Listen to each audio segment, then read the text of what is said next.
Hell, welcome back to All for United WSC. Manchester United are back in the FA Cup action, but twice this weekend as well. Actually, it only twigged earlier on that both teams are in action this weekend. The men's side tomorrow, the women's side Sunday, and we're talking about the women's team today. Obviously, we've got Anthony. Is it Ant or Anthony? Which would you prefer to be called? I probably should have asked before we went live.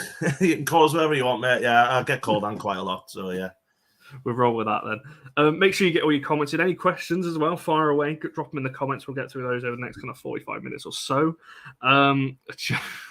John's, I believe, Sunderland fan as well. I know that phrase.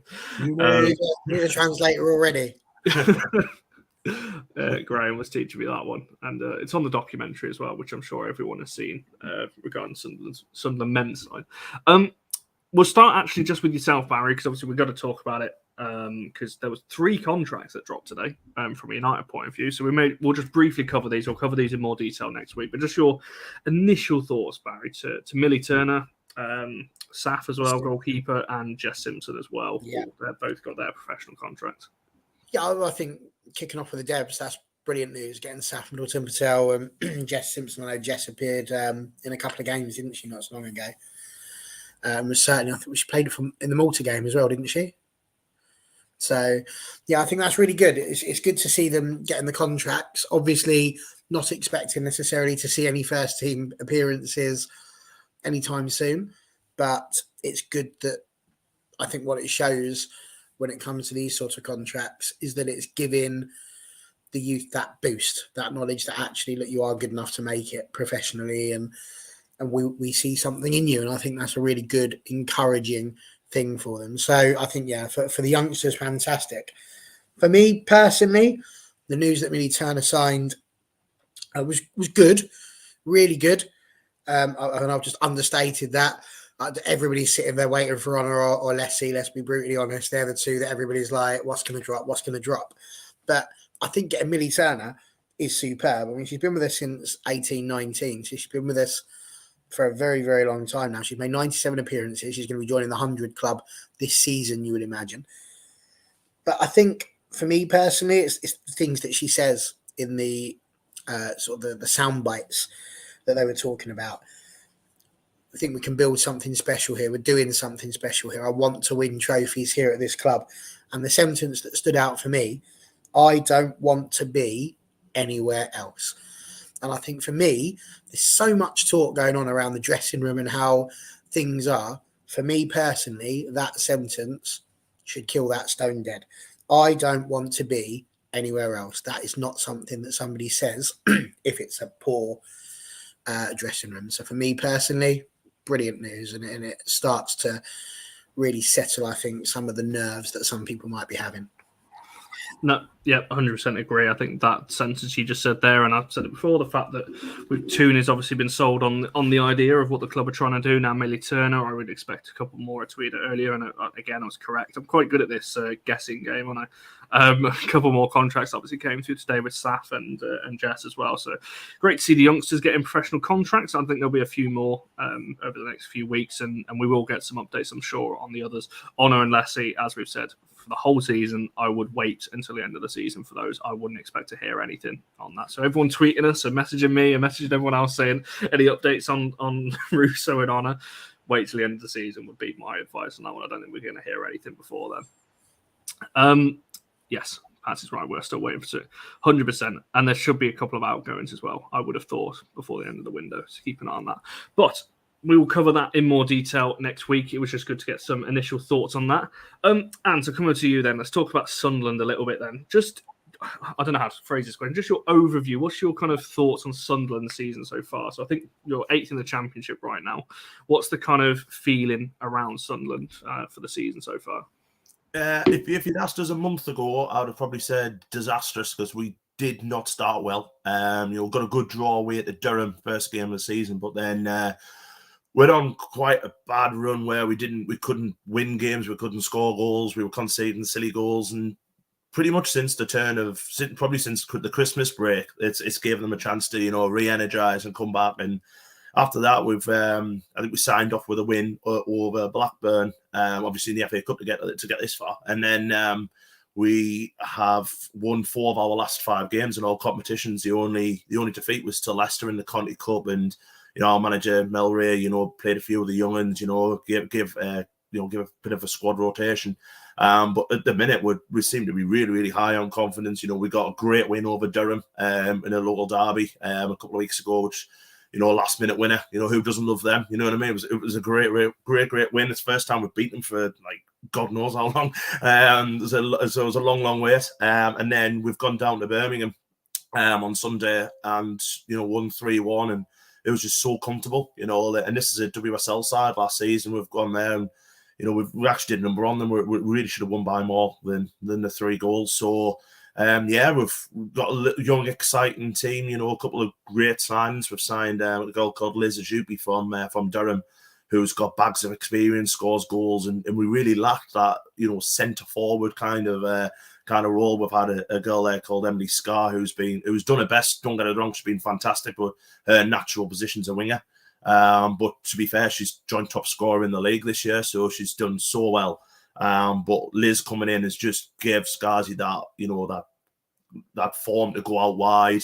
We're now, we're packing the team with pace. We look more stronger at the back. So yeah, it's you're playing us at a really good time. We're both teams are in form.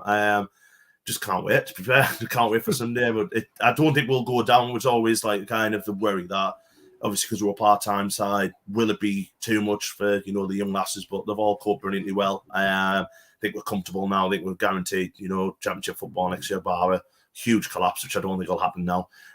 So we're just building on for the future as well. So fingers crossed. You mentioned the Blackburn game there. This is how poor the coverage is sometimes for these games. I was actually looking to see if Argos, a couple of loanees that we've got over there, Murphy and Williams, are actually playing in that game, just to have a look. It says here, we'll update the lineups in real time. Well, the game was 2.5 weeks ago and the lineups aren't on here, so I don't think that's quite right. But as you said there, pretty good run of form. Obviously, you mentioned the loss to Leicester, again, without lineups, which I know you can see. It was a bit difficult to see, but I said to Barry before you joined and before we went live that you have done okay against WSL sides. I think you've already played Liverpool this season, only lost by 1. You went to City and only lost by 3.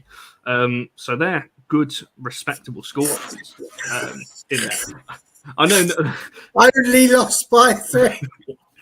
That's not a bad mark, considering Leicester was 5. City 3. We got beat off Villa 8-0 last season, so it's a massive improvement.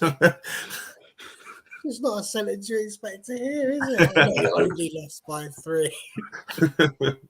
To be honest, though, when you mentioned that, I think that game was probably the catalyst of like our improvement, because we did go down to City, and I know we lost 3-0, but we more than matched them for long periods of the game. We kind of belonged in that game, if you know what I mean by that. So.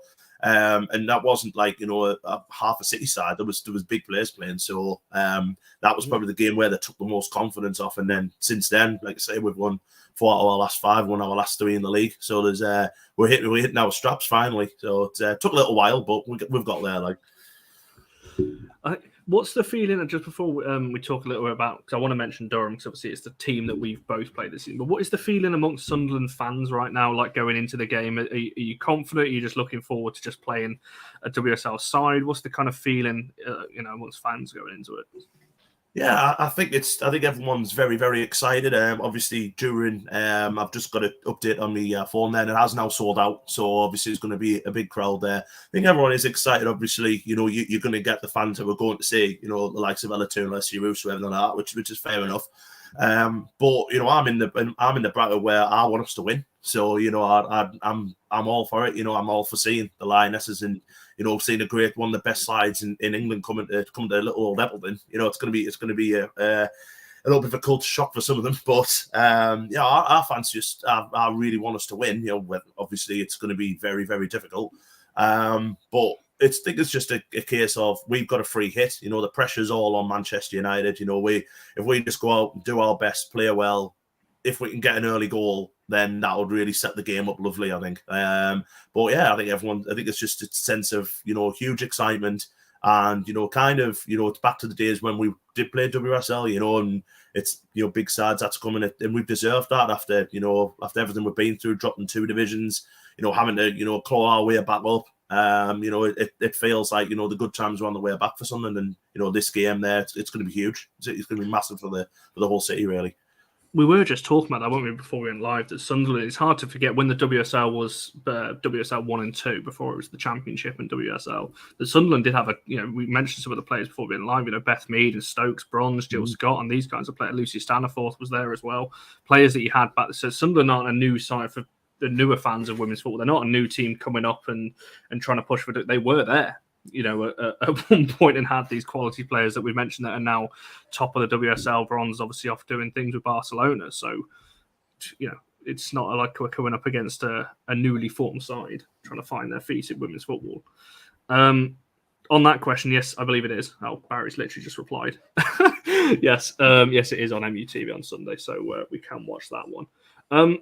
So a couple of people mentioned the Conti Cup. I want to talk about Durham just very quickly, actually, because it's the team that we face the most. And Barry, I'll come to you first because we spoke about it at the time, so I don't want to cover our result too much. But I guess the question is, do you think we need to learn from that game going into it? Because we're all confident. I think it's 1 p.m, by the way, not 2.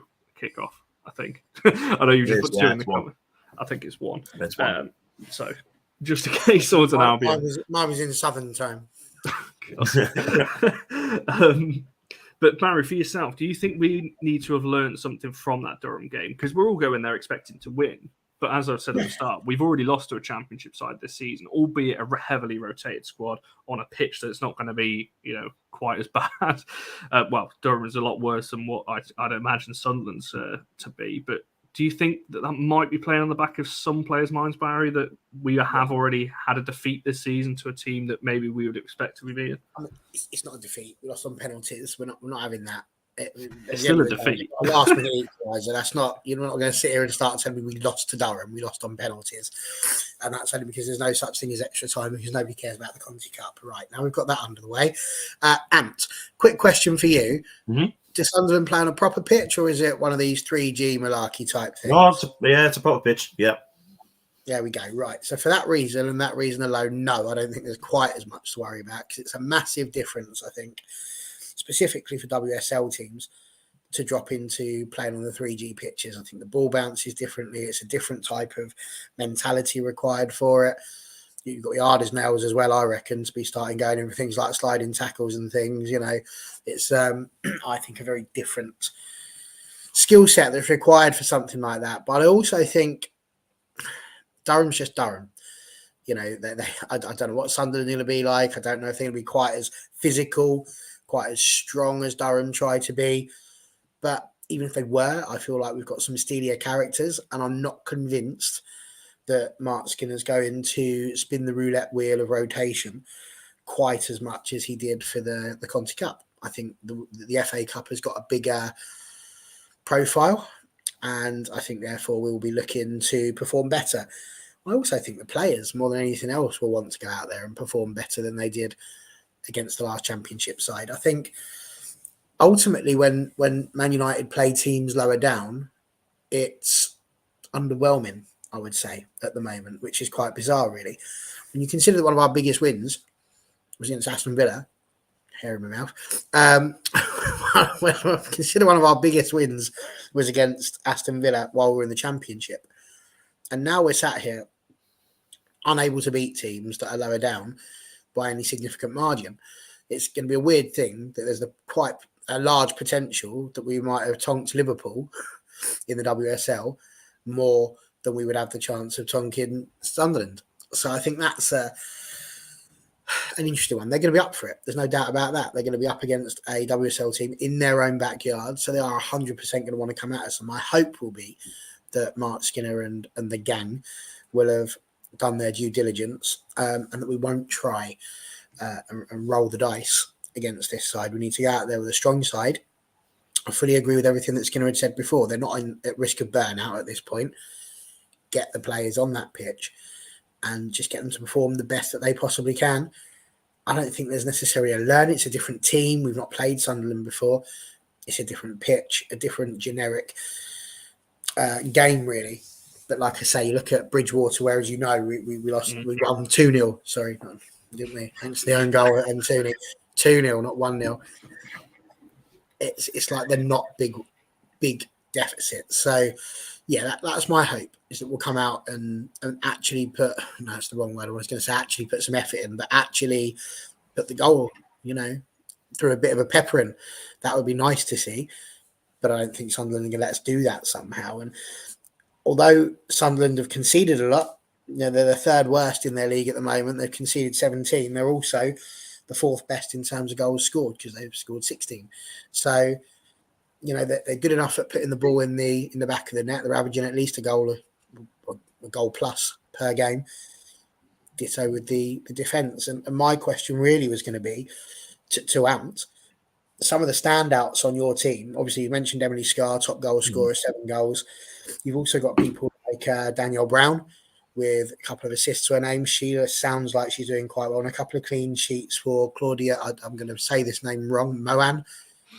Well, I call her Moan, so I was yeah. going to call her Moan as well, but I didn't. I thought maybe there must be some sort of a tweak to that. But those seem to be the three main players. Obviously, you've got Dodds and a GP as well, who seem to be doing quite well with a couple of assists. So where would you say, I might be nicking one of Connor's questions here, I don't know, but where do you think the danger is going to be for Sunderland? Who should United fans be looking out for when Jeff Stelling starts calling the names out? Well, obviously, I've mentioned Scarzy before. She's on absolute fire, to be fair. She's had such a good season, improved so much as a player. But we've got a girl whose actual position's a midfielder, but she's been playing centre half quite lately, called Niamh Herron, who's an England under-19 international. Who's just she just embodies everything what Sunderland's about. She's a Sunderland fan. And she kind of came up, I think she was 16 when she first broke into the side, but she's just got everything. She's such a tough tackler. She can get forward. She can, play these, defense splitting passes. She really makes us tick. Though she's what we're out for. Our midfield seem to be, really improving game by game.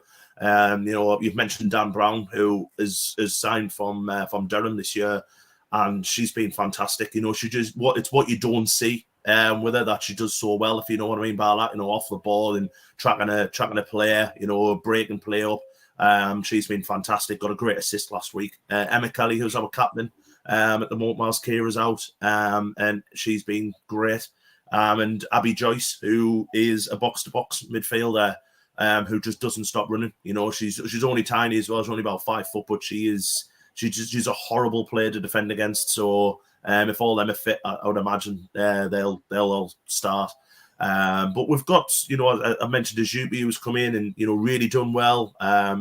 Scored 1 on a debut against Durham, which is great for her. Set the goal for Jess Brown last week as well, so she's hit the ground running.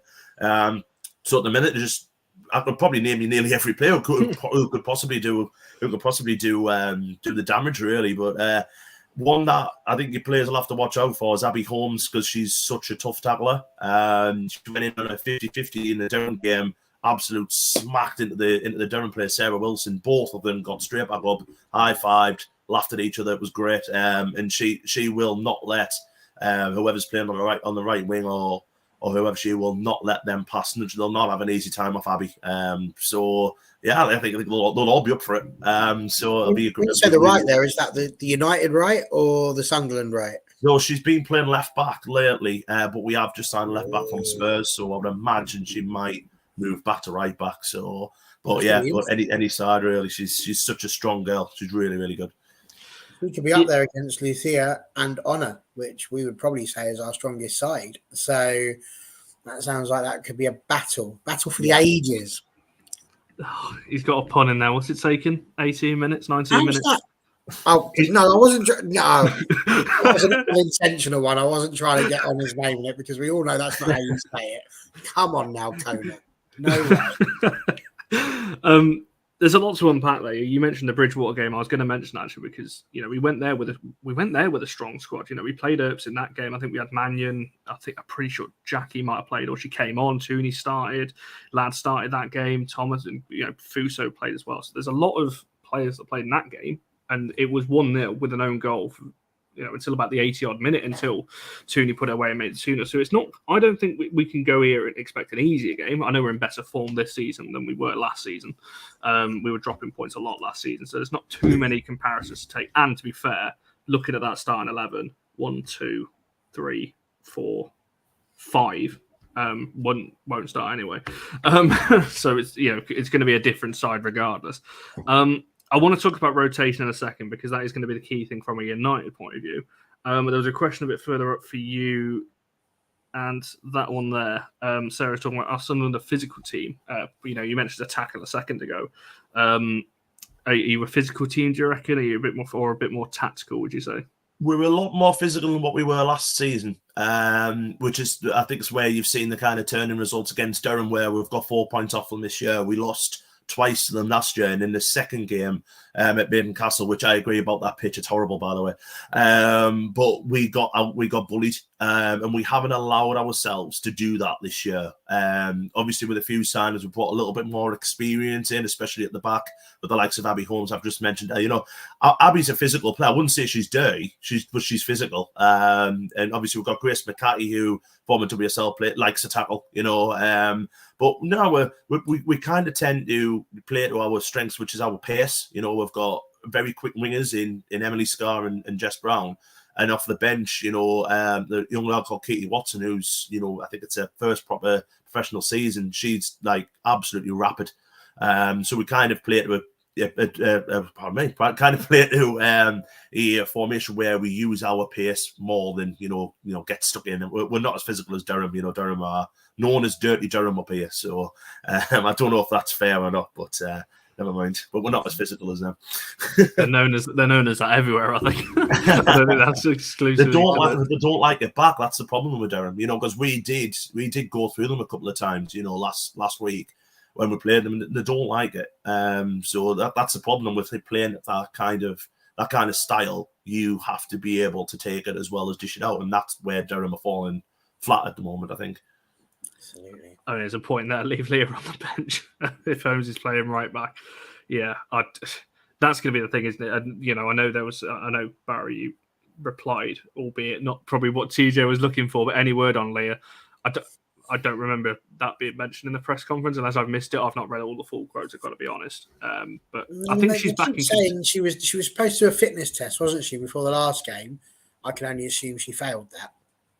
Yeah, and I'm pretty sure the quote was she had a fitness test for the last weekend's game against Reading, but if not, she'll be back in contention for this week anyway. So I think she's with the squad. Whether she'll start or not, I'm not entirely sure. And as I just brought that comment up, if there's a feisty right back, I'm not sure I want to be risking an injury or recovering injury, Leah Galton against her. That's for sure. We're going to, again, I keep saying it, but we will come on to rotation and kind of United team in a second, but I don't agree with bringing all the depths in purely because we'll get on to that in a second, but I will come back to that. Another question for you though, Ant. Who do you fear from us? Obviously, that's going to depend on who we play because Tooney, Russo, etc. might not even be starting, so this could be a bit of an irrelevant question. But is there anyone you pick out, bar the Lionesses, that you think could be a bit of an issue for yourselves, maybe a weakness in your team that you see us exploiting or things like that? So we conceded a lot of goals on set pieces. So immediately Katie Allen comes into mind with best set piece taker in the country, to be honest. So that would be a one where I think Man United can, exploit us because there's a lot of corners where I don't know if it's just slap them out, or if it's just we switch off sometimes. That would be the main worry for me. I mean, obviously I'm not going to mention the Lionesses because we can talk about that all day, but yeah, Zallen would be. Even though she is technically a lioness, isn't she? So, but that will be my main fear, I think. It's interesting you say that, isn't it, Barry? Because that's somebody that I would have said for us that is clearly a danger person. Now starting to get the recognition that we've been saying about, for 12, 18 months on this channel. But that's the point I was just going to make. United's top of it, I'm pretty sure we are right now as well. So if Sunderland are not great at defending set pieces, Barry, do you see us utilising that, particularly with Katie's own? This kind of leads into the rotation bit a little bit because I think a lot of people are expecting that midfield to switch around because that's where we're pretty stacked with players. But do you expect to see Zellum starting for this reason, really, the key moments and set pieces? Do you want me to answer the Zellum bit or do you want me to start slipping into the rotation? Go for the Zellum bit. We'll get on to the rotation in a second. All right. So I can break that one down really simple. Katie Zellum and set pieces will be used regardless of who we're playing. Look at Arsenal. That pretty much says everything you need to say. We won 3-2. At the point where we were 2-1 down, it was 2 set pieces that pulled us back into it that were just inch perfect. Millie Turner just signed the contract, 2-2. Get the corner, in comes Leslie Russo. So, absolutely, we know that Zellam's going to put the delivery in there. The thing will be, if Sunderland are going to be putting themselves about, a la Durham, that's where it can become a bit of a danger for them, because if they're giving away lots of fouls, lots of free kicks in dangerous areas specifically, absolutely Katie Zellam can punish that. So for me, absolutely, Zellam needs to start. Zellam needs to be doing set pieces, especially if we've got a fan. I mean, if Skinner's watching this is like gold dust to the guy. So absolutely, get everyone. And if they lose, we'll all go, cheers, Zellam. Thanks for that. Yeah, I agree. I think there's a couple of comments, Sarah and John saying, they'd like to start. But we will get on to rotation just after this final question. Well, not final question. I've got plenty more for Ants. But and just for yourself, I mentioned the Durham game a little bit earlier on. Again, do you think Sunderland will be looking at that? Again, pitch obviously played a factor, but do you think they'll be looking at that potentially? What weaknesses do you see in our side? Where do you think Sunderland can exploit our team? I kind of think if we do what we did against Durham and Birmingham, especially where we've not let teams settle against us, in the last few weeks, where I really just don't, as much as, I respect United, one of the best teams in the country, top of the league at the minute, it's going to be a bloody difficult game. But if we go there and just treat it like any other game, like a league game, and show the correct respect, if you know what I mean by that, but don't show too much. And if we start well, I think we'll really we really will give you a fright. I really think if we get the first goal, it'll turn into a fantastic game. But I think if we can exploit any team with our pace, we've got such quick players.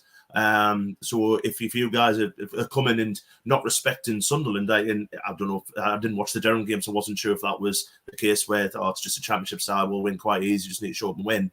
We will give you a fright. So I think United just need to come and show the correct, professionalism and respect to us. And I'm sure it'll be a great game. But yeah, to answer your question in short, I think our pace will scare United.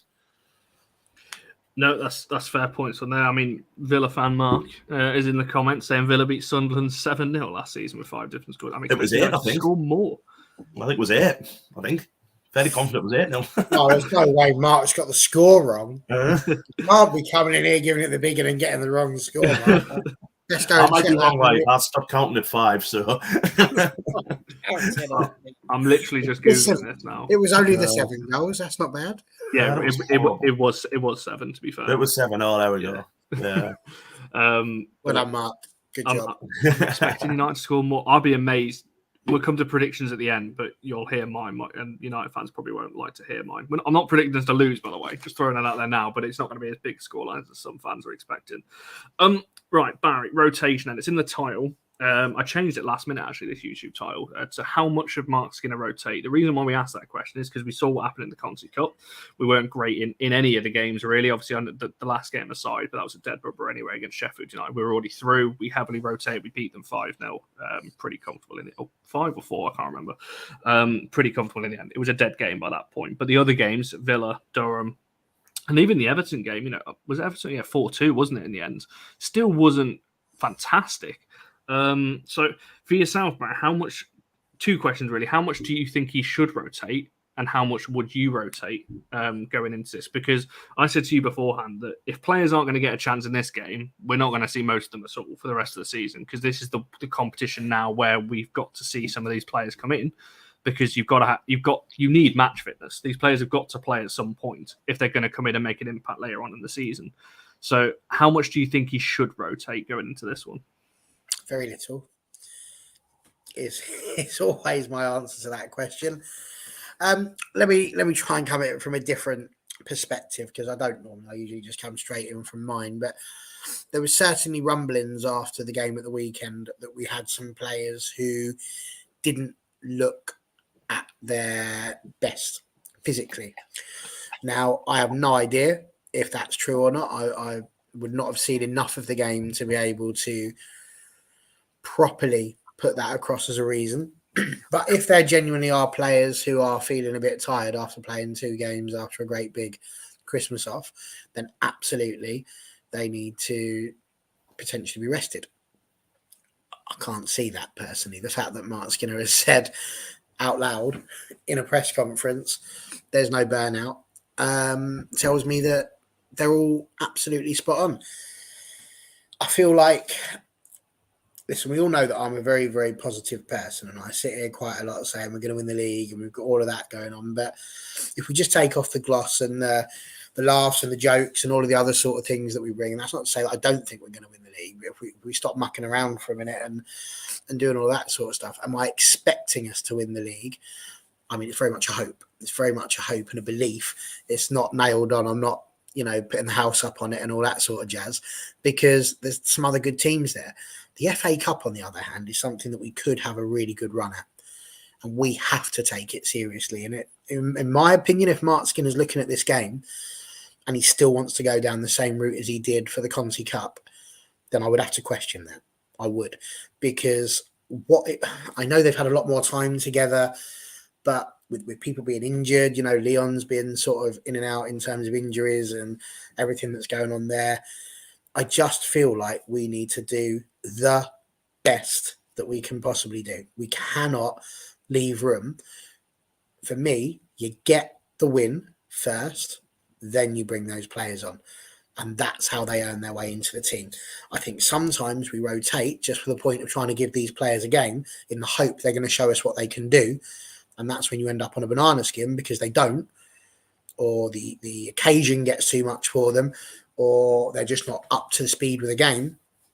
And as a result, you end up going out of the competition, and then there's nothing you can do about it. And all you've got left is the league. Whilst that might seem great, because other teams around us might have to play more, remember, it's the WSL we're talking about here. It's not a fixture-heavy league, really. So with that in mind, we've got to go all out, best players, get across the line, bring on who you like after that. I'm not being funny, and I don't mean this disrespectfully. If we're 7-0 up at half time, bring Saf on. Absolutely. Give her a chance in goal. That's, do all of these sorts of things then, because the game is pretty much won. But as Ant said rightly a few minutes ago, show the correct respect. And that's not to say that the players that are coming in, that would be disrespectful if they're playing. They're Man United players and they've been picked for a reason. But you've got to get that win first. And for me, that involves starting Leslie Russo, starting Zelen, starting Toon, not making massive changes. It would be a madness in my mind to rotate too much. Now, if he does it and we get across the line, fair play. Like I said, I'm not a UEFA licensed coach, so it's very much just my opinion. But I would not be over the moon, Connor. I would be tutting.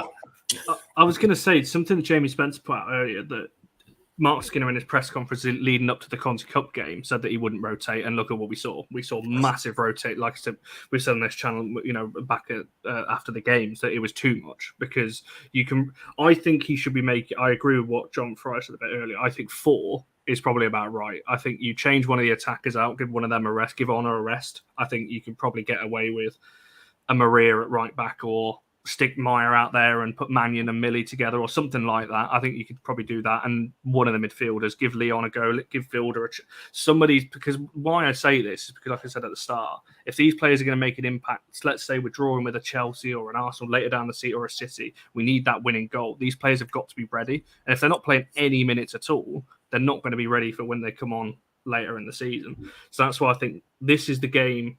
Because you're not dropping, if you're bringing Leon in, you're bringing in a Canadian international who's won the gold medal, and everything else. You're not dropping her for one of the, lower down players, so to speak. As you've already said, they've not had that game time. So yes, I see what you're saying. They've got to have the game time in order to be fitting in with it. But it's about, for me, managing it the right way. So if you want to bring Leon on, bring Leon on. But if you're not trusting her to start in the league, why are you now all of a sudden trusting her to start in the FA Cup? I feel like you start your best 11. This is how I become such an accomplished manager on Football Manager. It's not by mucking about, doing the Alex Ferguson, stick the kids in sort of jazz, and then wondering why it is you've lost 24-0 to Forest Green Rovers in the FA Cup third round. No, what you do, you stick them all out, you batter them 10-0 up, and then all of a sudden you stick Alan Shearer in goal or do something like that. It's hilarious. It's great fun. That's what you do. What you don't do is, if we haven't learnt our lesson, you just said it, penalties with Durham, penalties with Aston Villa, and yes, we had our chances.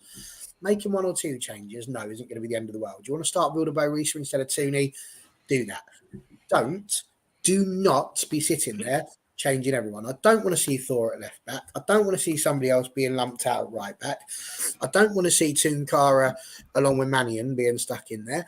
I don't want to see the new signing popping in unless she's going to be someone who he wants to start with all the time. I want the 11 we usually start with. That's what I want, because I want to make it through to the next round of the FA Cup. It would be madness to do anything else, I feel, at the moment. No, and listen, I agree and I don't. I think he definitely should make some, personally. I'm on the opposite. I'll be annoyed if it's the same 11, because I think then, as I love this name, by the way, it's just come in, but I agree with that, because if we don't start playing players at all, and I've got no issue with, Williams came on, scored the winning goal, that's great. But if we don't start playing players at all, players just aren't going to come to us, because I'm like, well, what's the point in going there? I'm not going to play. There's that argument as well, because I think you use your cups to try, not to try out new systems, but to just give fringe players and I say fringe players, not full rotation, because your fringe players like your Martha Thomas, the 3 players that are on the thumbnail, your Wilders, Leon, Martha Thomas, that are just on the edge. They're coming in and Martha Thomas is coming on in games. She's doing well. Those types of players that can come in and do a job. That's where I feel the rotation is needed. Not throw the devs in. Let's just have a free for all. Anyone can play. I think it needs to be carefully rotated, just not heavy rotation. I think that's which would you prefer, Am? Would you prefer the second string or the first string? Well, obviously, I want us to win. So that's what I said before about the fans coming. I think a lot of fans will come and be disappointed if the likes of Alatun and Leslie Russo aren't playing, because I think some fans obviously want to congratulate themselves after what's happened with the Lionesses. So I think a lot of people who want to come and see them play. But personally, me, put your dev team in, so it gives us more of a chance to win. I must say, Barry, I'm worried about which game of Football Manager you're playing. If you put Alan Shearer in, he's been retired 20-odd year. Yeah, I like the vintage. To be honest, I just threw somebody in there that I knew was going to wipe 200 fans up. It's what I do. Yeah, I mean, as a fan, obviously, we Man United side would be great, but on the other side of that, though, we want to beat the best Man United team possible. If we win that game, no matter who you play, but if there's an excuse there, isn't there? Say if you put the dev team out and we win, it could be we just beat Man United's reserves or whatever. But even if it's a close game or whatever, and you play the full side, we can come away so proud of whatever happens in that game anyway. So for me personally, play the best team, and then the best 11 players on the pitch will win. That's football, isn't it? So I agree exactly what you guys are saying there about you can't make 8 or 9 changes because it just upsets the balance. And that's probably why you see teams who do struggle in the Conti Cup, because they make these wholesale changes, and these players haven't played as a team together before. So it's simple management, really. Again, I'm not your UEFA licensed coach. I don't claim to be. I never want to be, but for me, it's just common sense. Play your best team.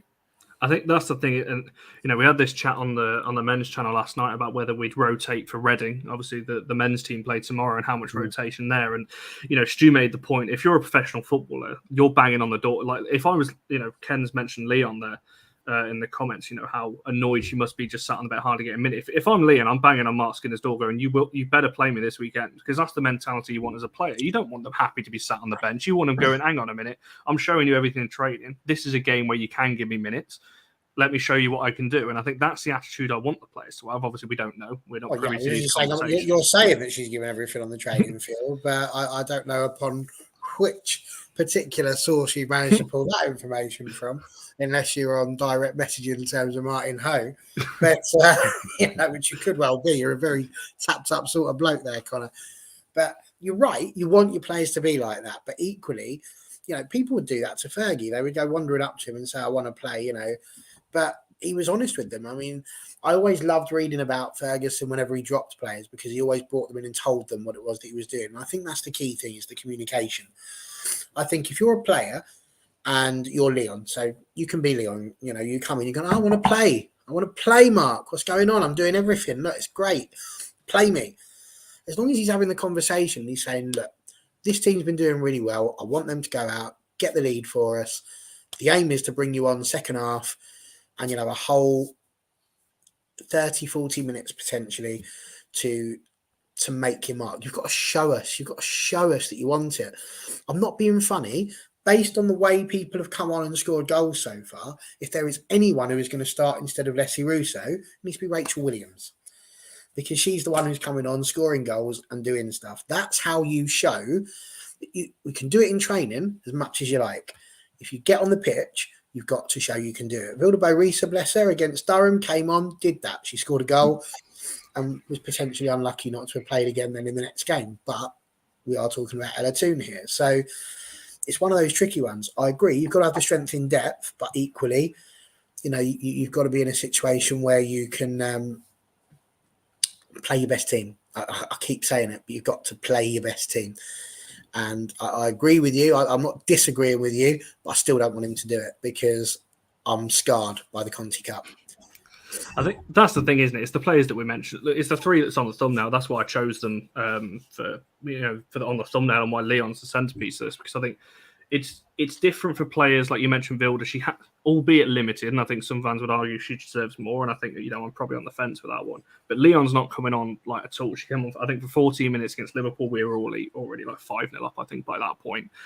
Just looking here, she played 60 minutes against Sheffield, not in the squad for the previous 4 games before that. She'd scored a couple of goals for Canada, against Brazil.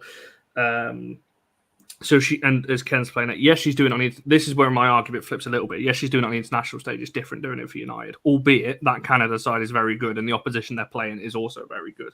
So you've got to be talented to do that. But I think the players on the thumbnail, they're the ones that I'd swap in. I'd be putting Thomas in, I'd be putting Leon in, and I'd be changing one of the defenders. Take Honor out because I don't think Honor needs to necessarily play. I wouldn't take them out of the squad completely. I'd have them on the bench just in case. You know, you've got to have that protection. But I just think this, because we're not going to get any easier next round. We're probably going to, if we get through, we're probably going to have City, because we always do. We're always going to draw on City, Arsenal, Chelsea, because that's just what seems to happen. So do you understand that your way is a gamble? It is, but you're never why going are you taking that gamble? You're never going to see what the players have got, though. You've got people on your back saying, doesn't matter how well Marc Skinner does this season, he's got to leave the club. Why are you taking that gamble? Why are you doing it? I don't think it's a gamble, though. Otherwise, why are they here? Is that a gamble? Yes, it is a gamble. I don't think it's a gamble. No, I don't think it is, because otherwise, why are these players here? You may as well sell them. If you're not going to use them, then you may as well get rid of them. That's my thought on that, because if they're not coming on the league, you know, you'd hope that the FA Cup is the chance to bring them in. Otherwise, sell them. Because there's no point in being. I'm not saying don't bring them in. I'm saying bring them in second half. Let them be the ones to make the change. If they're going to make a change, get them to do it in the second half. If it's still 0-0 and you want to give them a chance then, because your team hasn't done what they're supposed to do, have at it. Bring them on at half time, because the people that you chose haven't done what you want them to do. I mean, your view is a reasonable one that is shared probably by 50% of the match supporting population. But I'm frightened. It's the honest answer. I'm frightened that we're going to end up drawing it if we do too much. The odd one or two wouldn't bother me. If we were looking at the squad on Sunday, Leon's name's on there. Not too fast. Okay, fine. And ditto if Vilda and Martha were there as well. But it's dangerous. It's just such a dangerous game, you know, because it's knockout. It's not like the Conti Cup where you could do it on the first game and then go, oh, we've got a couple more games to go on that one. He did that, 3 times before we finally realised it wasn't happening. So, I don't. And again, you asked him, second string. Of course, that's what they want. Well, that leads me on nice, actually, in terms of a last question, because the reason why I would rotate a little bit and put some of these players in to give them chances, for me, a cup run's not as important as obtaining top 3 this season. So I'm not, if we get knocked out, obviously it's going to be annoying, especially if we get knocked out to a team, that's in the championship. I think for us, it's, top of the WSL, we shouldn't be losing to a team in the championship. But I will be a bit like, well, the aim was top 3 this season. Yes, we won a trophy, but it's not the be all and end all. I wasn't too annoyed when we got knocked out the Conti Cup, albeit it's a much lesser competition than the FA Cup, the format and everything else. But before we talk from a United point of view, and for yourself, what's the kind of FA Cup viewed as from a Sunderland point of view? Is this something that you've got this far, obviously with the top 2 WSL sides coming in? Is it something that you like going far in the cups? Obviously, you mentioned avoiding relegation and things like that. Where's the FA Cup kind of viewed from Sunderland's point of view in the priority list, I guess? So basically, our focus is obviously, staying in the league and trying to build on last season. It was our first season back. I think we're trying to improve on that position, every year, and then eventually, return to the WSL. So the cup, it's a welcome distraction. We're doing so well, and we've got a great side. We're playing against a great side. It's a very much an exciting game. I personally can't wait, but our focus is the league, so it is obviously secondary to the league. And again, the Conti Cup, I would just get rid of that whole tournament. To be honest, it's not fit for purpose for me. But we really seen this as a free hit. We can go out and we can play with confidence. We've got absolutely nothing to lose. All the pressure will be on Man United, because you are playing a championship side, and 9 times out of 10, a WSL side will beat a championship side. But there's always that one, and that's what I'm hoping for on Sunday. I'm hoping that one, and we're turning into 50 years since Sunderland men won the FA Cup, 1973. So I'm hoping for another couple of upsets along the way, but we'll just see what happens. I think, like I say, I'm just seeing this as a great celebration of the game. I think it's also on our way back. We're getting into positions now where we're dreaming of WSL football again. We've got some great players. We're building from youth, and it's just a free hit. I'm just looking forward to the 90 minutes. I'm just really, really excited. No, it's a fair point what you say, about the game. As I said earlier on, and you've mentioned as well, this is not a new team. Sunderland obviously have been there before. It's good to see them coming back up as well. I think this whole FA Cup weekend for the women's is huge. You've got Fylde playing against Aston Villa, hashtag against Coventry. That's going to be a great game, by the way, because if hashtag can go on and win that, that will be quite something. Cardiff City away at Burnley, another good game there. Obviously, Leeds have got their away fixtures to Arsenal, so there's some good ties in there. That if you love women's football and love the FA Cup, then this is what it's about, isn't it? You want these kind of I'm not a fan of a team in tier 2, 3 or so on, but I would imagine that's what you dream for. You want that giant kill in the FA Cup that every team dreams of. I know it once from supporting my local side, Worcester City in the men's, when we knocked out Coventry and then nearly knocked out Scunthorpe with those long penalty shootouts and replays. It's what every fan dreams of, that giant kill in the FA Cup. So yeah, it's great to hear stuff like that as well. We'll get to score prediction in a second to whether we think that's going to actually happen or not. But Barry, from a United point of view, what do you think in terms of the FA Cup then this season? Obviously, we'd like to go far in it. We'd like to think we'd get past this round and go on. We got knocked out pretty early last season due to facing Man City in the game after Bridgewater. But where does it kind of rank for you, and what are your kind of hopes for the FA Cup this season? It's huge. It's huge for so many reasons, Connor. We've sat on this channel, goodness knows how many times, and we've said if the men's team gave £5 million to the women's team, what a difference that might make. We said that, right? Now, if we go out to little old Sunderland here, I know we've upgraded. We've had cats before, and now we've got tugs. There we go. I'll let her out. There we go. Sorry about that, guys. Love that. But if we go out in this round, we don't get very much at all. Now, winning this round, we don't get much. Get 120 grand. You get 225 grand if you go into the next one, followed by 450 grand, followed by £1 million when you get if you win the semi-finals.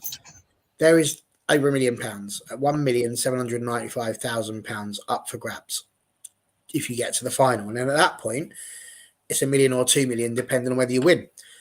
So we could be taken towards £4 million or towards £3 million by the end of the FA Cup run, if we take it seriously and get there. Now, don't get me wrong, there's always the luck of the draw and all that sort of jazz. You get pulled out against Chelsea in the 5th round. what can you do? That's quite hard. But I don't think there is a single person sat in this chat or a United fan across the world who, if we went out to Chelsea in the FA Cup, would be anything other than, we could have done better, but, it's Chelsea. I think losing to any other team at this moment in time doesn't feel like something we should be trying to do in the FA Cup. And I just think in a year when we've finally got some FA Cup payments that are going to be a bit better, this is the chance. We keep talking about the women being able to stand on their own 2 feet and being able to do all those sorts of things within the game. The FA Cup helps with that. And this is where we've got the potential to get that sort of money. So when I sit there and say, it's one thing to say you're not bothered about the Conti Cup. I'm not, it's like, would it have been nice to win it? Yes. Would I have cheered it as if we'd just won the World Cup? Absolutely. All of those things I would have done. But it doesn't change the fact that this is the cup that if we're going to do well in, then we need to, it's potential. It's a gold mine in some ways for the women's game. And I just think we need to really concentrate on it and put the effort in, and that's why I'm nervous. And I want to be clear, it's not to say that I'm worried particularly about the other players, because obviously we support United and we support all of them. I'm just nervous about making huge changes that upset the balance of a side that is top of the league right now and going great guns. So how important is it to me? Very. That said, if we get knocked out, does it change my opinion of Marc Skinner? No, it doesn't. But does it change my opinion of how successful we've been? A little bit. We'd have to go and win the league then in order for me to be feeling really happy, because we shouldn't be getting knocked out in the 4th round of the FA Cup against Sunderland. In my humble opinion, we shouldn't be.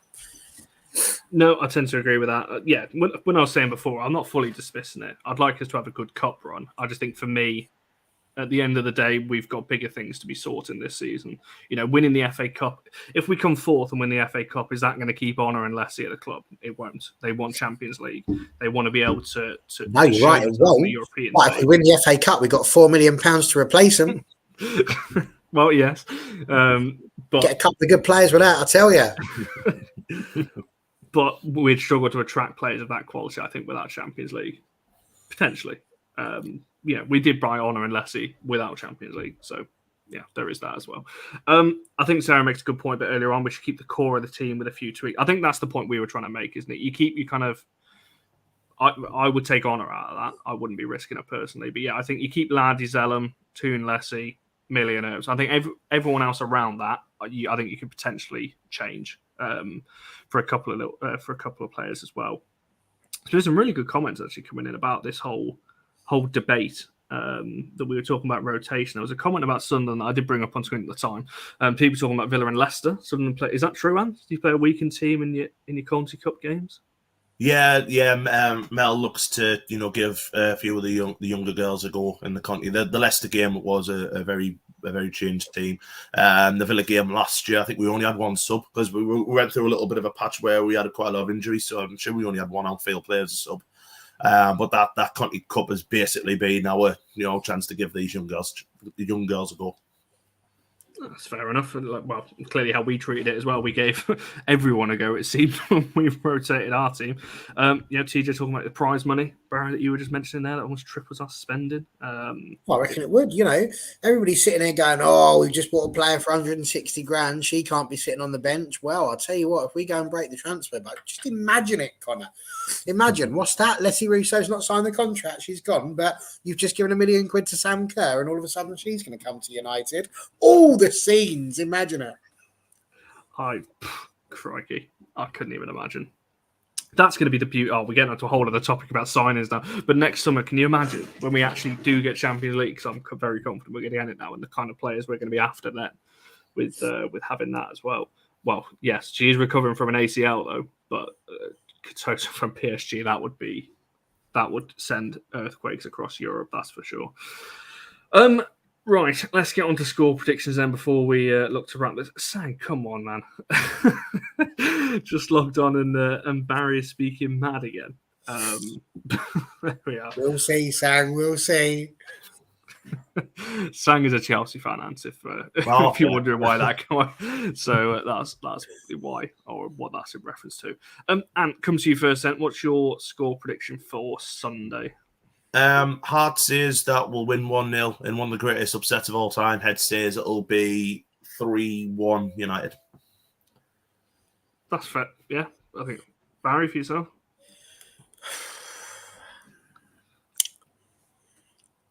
If we rotate heavily,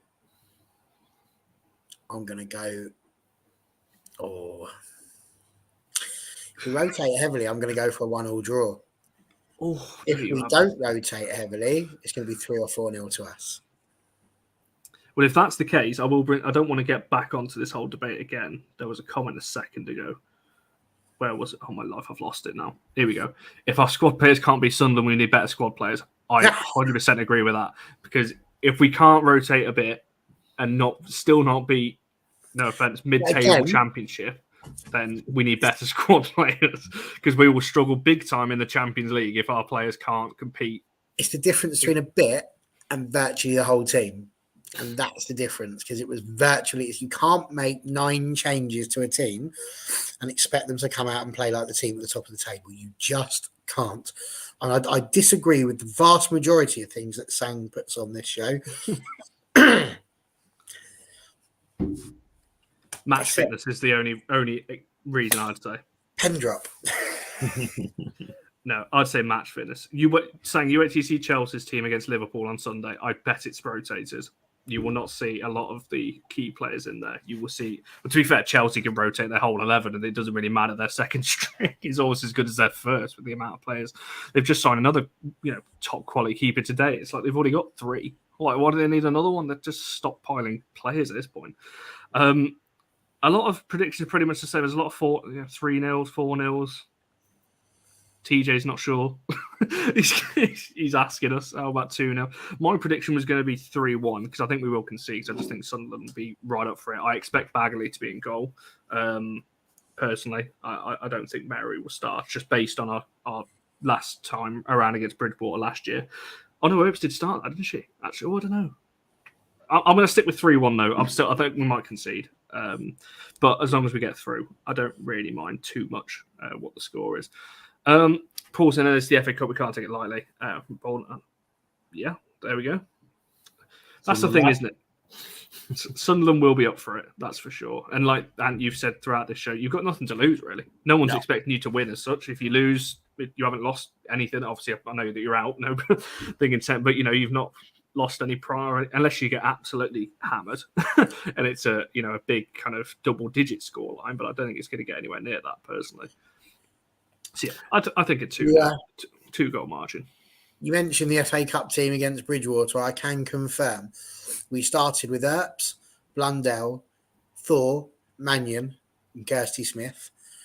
We had Carrie Jones, Katie Zellum, Ladd, Toon, Thomas, and Fuso. Yeah, so we rotated a bit. No Honor, no Russo, no Galton. Yeah, so 3 or 4, 5 players there. 5 at the most. So that's what I would expect Sunday anyway. And that's what I want, to be fair. 4 at the most. Rotate some players out. Get the game won, 60 minutes. Then you can bring your other players in that other people want to see. But there we are. I'll settle for us being in the game of hearts. I think you will be. I don't think we're going to start scoring heavily until the second half, personally, but there we are. I had to remind myself that was a Sunderland fan for a minute there. I was like, what? He's normally quite a positive man, as John as well. So yeah, I think he got a bit scared about the Liverpool games. I think he was at that game. He got a little bit worried. We'll see what happens. Yeah, it's going to be a good game all round as well. Let's say good games all round in the FA Cup this weekend. We'll wrap it up there. And thank you for coming on. Is there anything you want to shout out while you're here? If there's any Sunderland fans in the comments who, to be fair, if they're here watching you, they probably know who you are. But is there anything that you wanted to shout out, people to follow or anything like that? Yeah, thanks to everyone who has been listening, Sunderland fans as well. Our lasses. You can find us on Roper Report Lasses on Twitter if you want to keep in touch and get to know how we're doing in the season. We small team, but we really do our best. So thanks to everybody. And I think Hume's just gutted that we're not playing Blackburn, so he can't get another butter pie. So that's all it is. A what? Sorry, a butter pie. They do them at Blackburn away. What, Is this another food thing? I just don't know what it is. What is It's a food thing, yeah. It's a food. I'm not quite sure what's in it. You'll have to ask Humi. But he loves them. He absolutely. There's a little bit of a running joke that we have on Rugby Report Lasses because Humi's daughter Katie's part of the team. Absolutely brilliant fan. And every time I had my first away game with them guys, that he had a butter pie in his face. Just absolutely loved it. So yeah. John, if you're still in the comments, can you explain what this is? Because I don't want to wrap this show up before we find out what it is. While we're waiting for that, is there any rumours that, because obviously I wasn't aware, but I feel like we might be in the presence of half of Sunderland royalty here. So you're obviously the aunt, and you must be one of the most famous Sunderland fans. So where's Deck? Oh, they're mags, so... I know, I did it again. I'm sorry. Alan Shearer, the bloody documentary. No, Andy Deck. You just need Sam Fender and that'll rattle it all off now. There you go. You've got your answer, Connor. There we go. I can't even imagine that in my head. Listen, whatever it is, it definitely eat it with a knife and fork. I'm assuming that's another Sunderland fan. There she is. That's his daughter. Well, good luck for Sunday while you're here. Yeah, I can't even. For some reason, that's completely blown my mind. I can't even imagine that in my head. And yeah, good shot. We're gonna at some point over the summer when we're a bit bored and there's no Man United content, we will be, I'm sure, discussing things like this in more detail because I need to. In fact, before we do wrap up, we've gone massively off piece, but it's fine. We've gone past the hour mark now, so I don't really care. Right, I'm going to ask you this question, Ant, because I ask everyone this. So what that comment is in refer to, because they take the mick out of me because I do eat my burgers with a knife and fork. Do you? Where do you stand on that? Is that by the face you pulled? I don't think his face just said it all. Corner stand, basically. No, not okay. Well, there we go. Sorry, Connor. That's a no and all that. Well, Sarah, if you're still in the comments, we've been outvoted again. I do have to say as well, look, I like this. And you know what? I've had a really good time this evening. So good job. Really enjoyed that. And yeah, it would be good to see Sunderland come up. And I suppose if I haven't got his permission, but I'm going to ask anyway. Southampton obviously just came up, didn't they, from the WNL? Another topic altogether, that having to win a playoff match against the other league to get there. But they're, I think, third or fourth in the league at the moment. How do you feel you've played against them? And are you a bit annoyed that they've come in and done quite well, whereas, perennial teams like yourself are still sort of floating around in the middle? No, not annoyed at all. They've gone professional, so they're doing it right. Good side. I think we played them away. We haven't played them at home yet. I think it's our next home game, if I remember rightly. But we only got beat 1-0, and we probably should have won. Scarzy had a couple of really good efforts, very good save by the goalkeeper, and then they went and scored their one real chance. But yeah, we've got to be honest, the Saints Women podcast that goes out is very, very good as well. Really, really, I'm absolutely over the moon for them, to be totally honest with you. It's what football needs, isn't it? We need more sides that are doing this. So as long as they're doing it right, and which they are, so fair play to them. Nice. Maybe we'll see him one day soon then. Possibly, yeah. Yeah. We'll keep all that covered. That's for sure. Well, no, not on this channel. Keep your eyes open for that. I've just whatever. And yeah, we're not all. Well, as we said, we're in the minority, and I'm going to stay there because you are not going to change my ways, no matter how many people say that it's weird. Right, we'll wrap it up there. I'll wait till the day you do eat it because it's going to happen. When you do, it's going to be better than Benny getting his hair shaved. It's not happening. Right, we'll wrap it up there. We'll be back on Monday at 7:00 where we'll be talking about the Sunderland game. Obviously, we'll have more United fans on to talk about the game. Charlie will be back, I'm sure, to talk about the game at Sunderland. We'll probably see Ant again at some point because you've been that good. I feel like thank you very much. We need to have you back on at some point anyway, just to discuss anything, to be honest. I'm sure we'll be back in contact there. Make sure you're liking the video and subscribing if you're new around here. Like I said, we'll be back next Monday. Then we've got a fans forum, obviously next Wednesday with Barry as well as we lead up to the Everton game. So make sure to check that out as well. Fiona will be back next week to talk about Everton. So make sure you tune in for that, and we shall see you in the next one.